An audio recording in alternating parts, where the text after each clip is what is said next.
Honorable Dombo, some people think the NRM is one of the most corrupt governments this country has had, or has many, many corrupt people in it.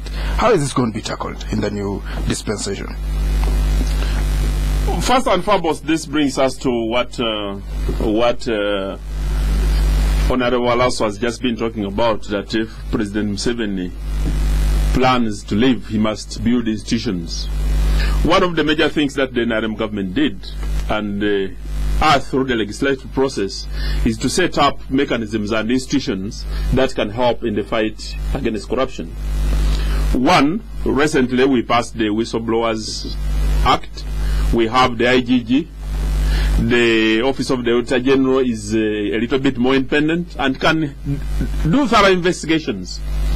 This comes out basically because the NRM government has put in place institutions and organs that should be conducting business they are doing.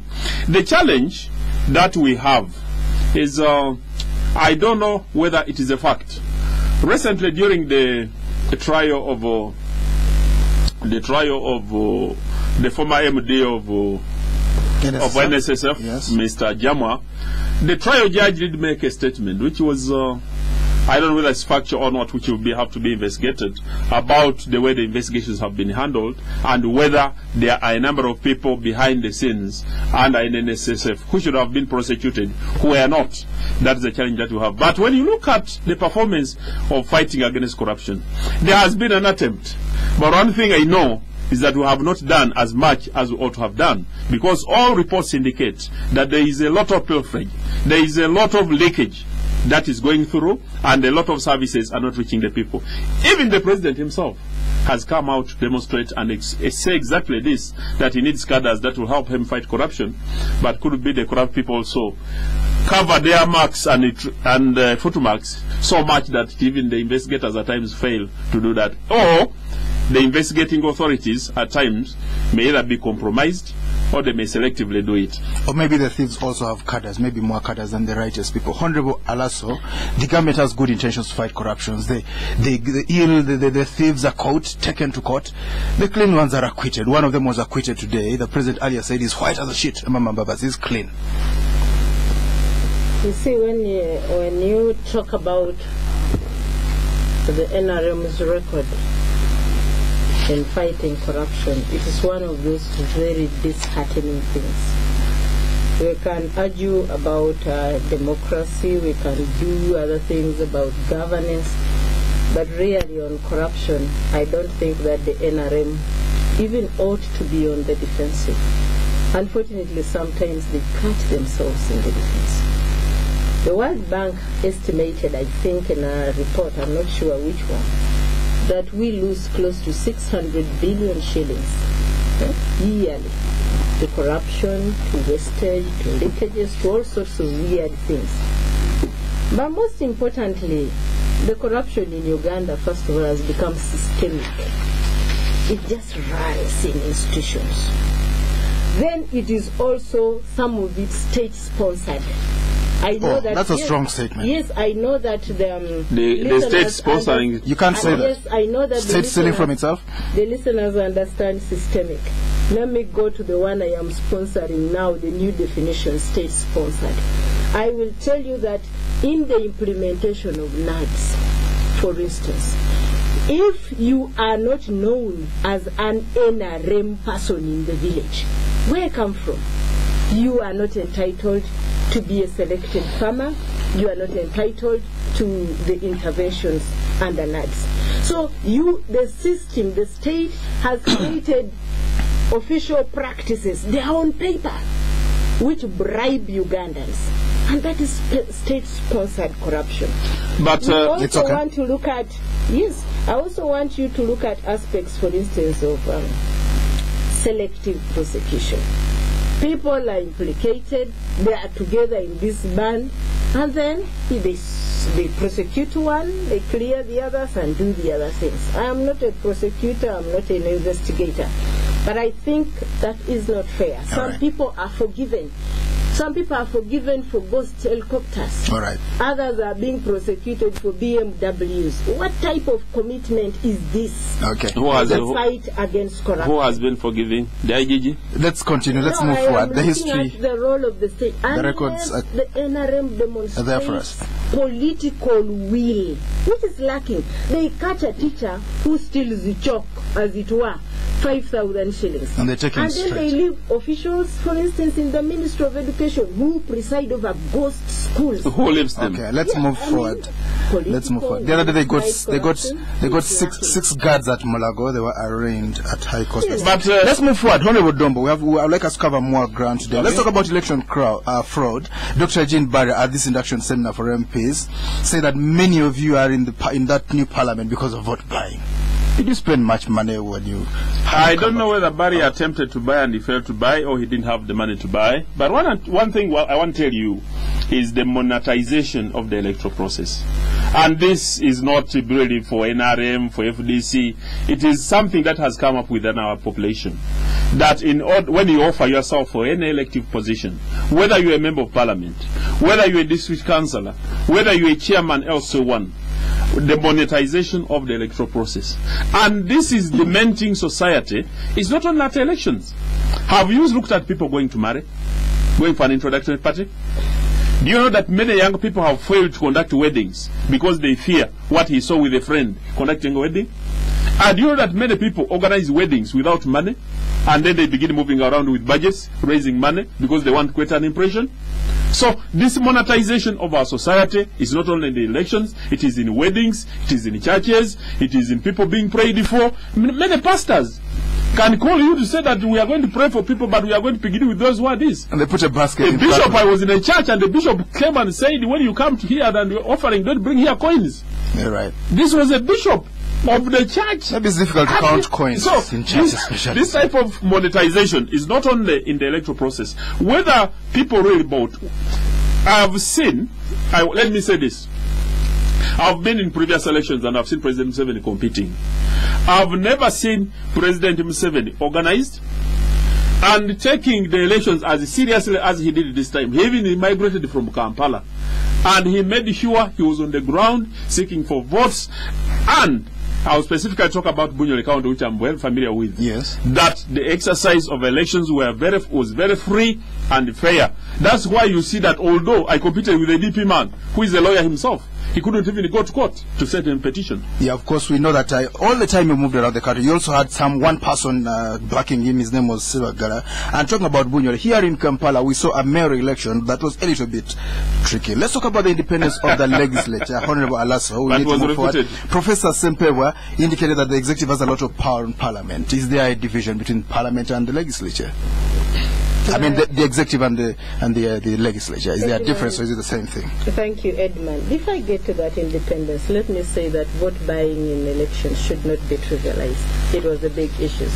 The borders received motorcycles. The saloon operators visited State House, lasos, sugar, khaki envelopes, vehicles for churchmen. I think that should not be trivialized. The churchmen protested. Yeah, they protested, but they actually acknowledged some of them. Some of them were beneficiaries. Yeah, so but let me go to the independence of parliament, because I think this is the gist of our existence.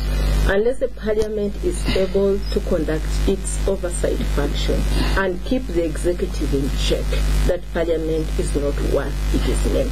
Actually, Professor Barrier said it shouldn't even exist. There is no need for a parliament if it can't do the oversight function.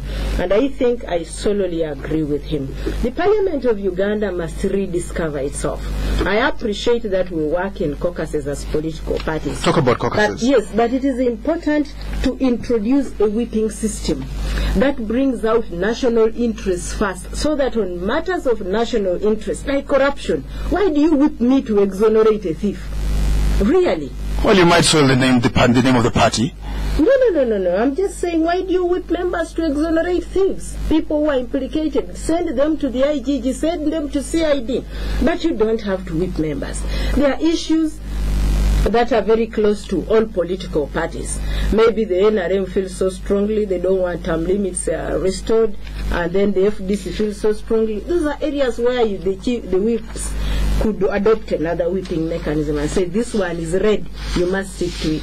Unfortunately, I think the present whipping, I've been watching my colleagues in the movement, I think they are over-whipped. Oh. Yeah, they are over-whipped on all, and that doesn't really help the process of parliamentary independence. So what we've been getting half the time in the last parliament is more like a blueprint that has emerged from the caucus, and then you don't have independent men like Hon Enanuel Dombo, bringing out what they actually felt like. I think over-whipping MPs denies them the opportunity to put out national interest. So you think that jeopardizes the independence of the House? Completely. I mean, if the executive is there and then you behave like an executive, then you say, but there are two issues that I would like to propose.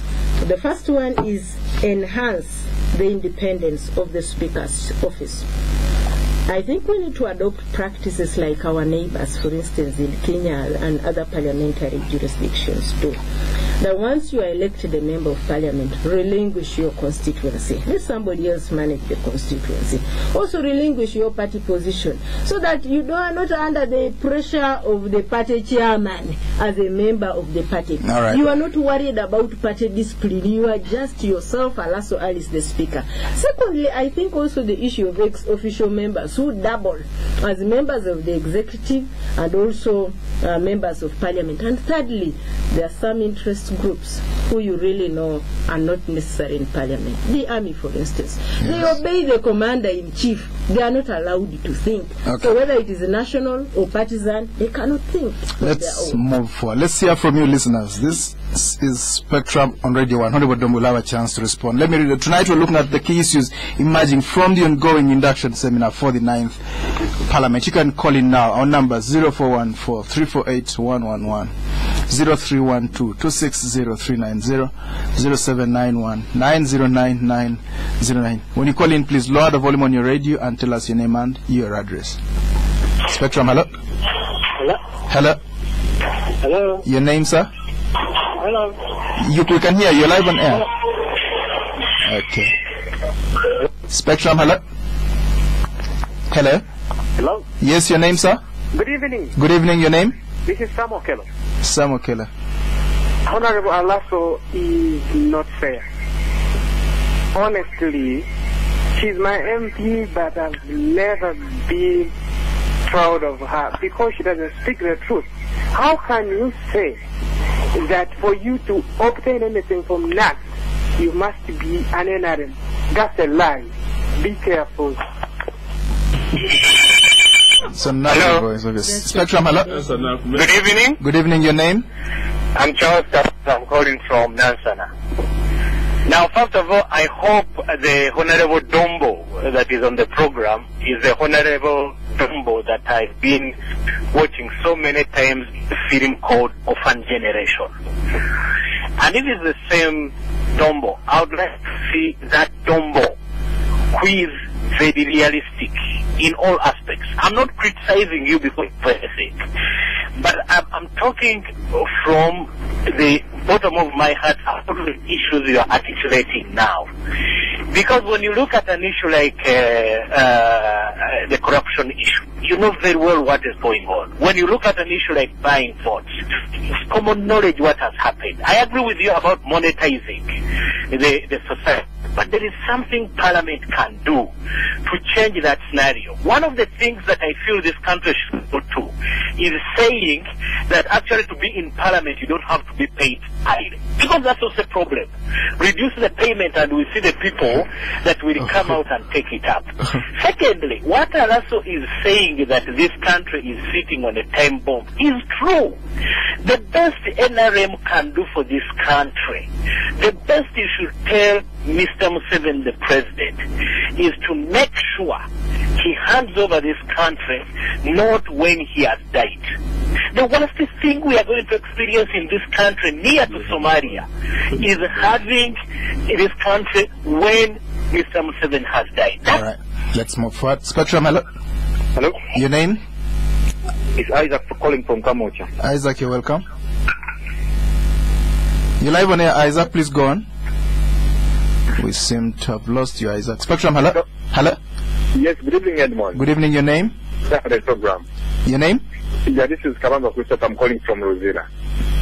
Now, Mr. Edmond, there is one thing that I want to ask the other gentleman. Okay, fine. What he has spoken about is that the president this time was very serious about the elections.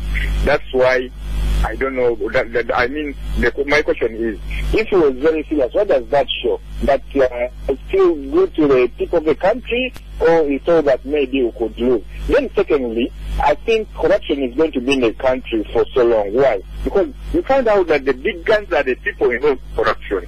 So I think unless we decide to come up with one solution by even these big guns are caught up, maybe being taken to the prisons, that's when we can do what? That's when we can end it. But without that, I don't think we can do anything, because you find that there are people who are above their laws, which is very unfair in this country. All right, Chris, thanks. Spectrum, hello. Good morning. Good evening, your name? Good evening. My name is Okelo, but I am not the other Okelo. Go on.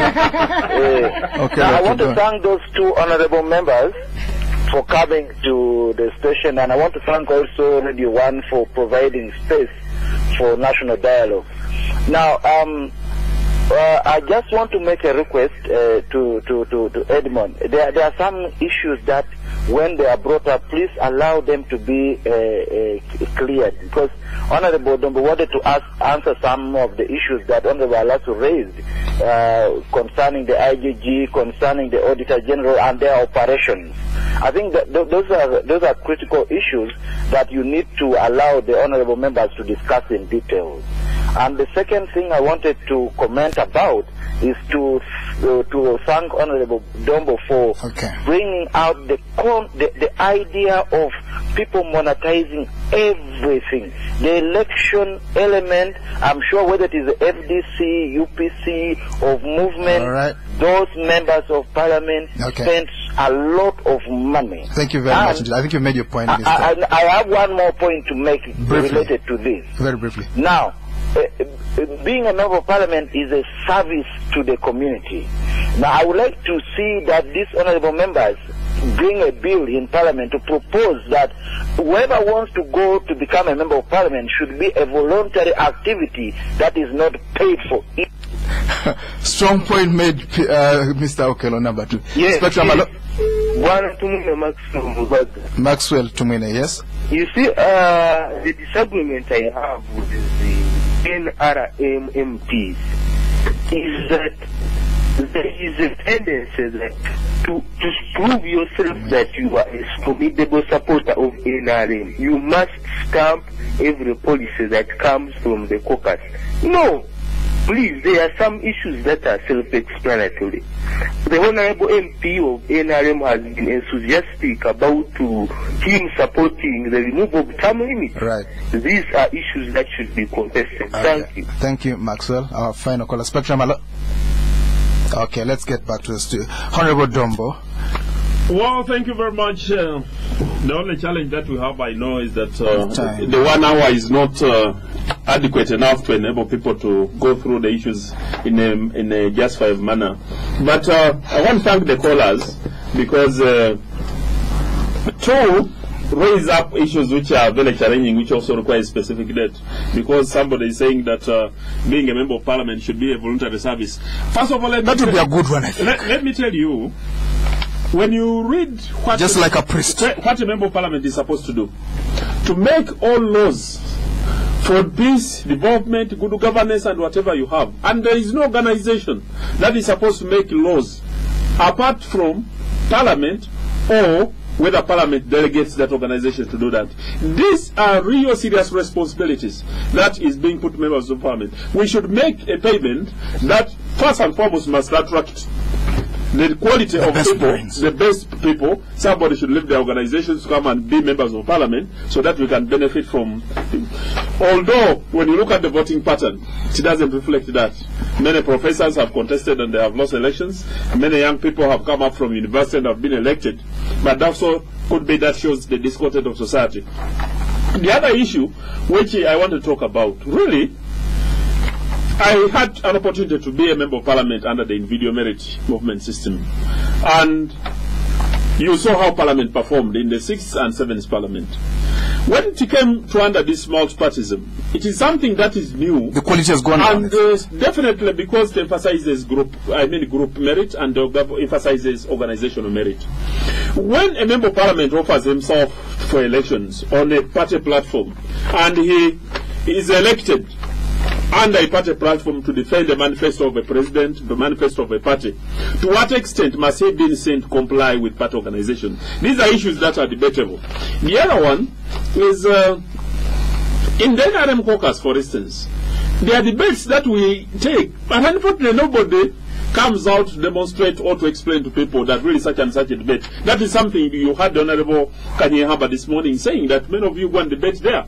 But to what extent to us who elected you must we told what you did and what you did not do?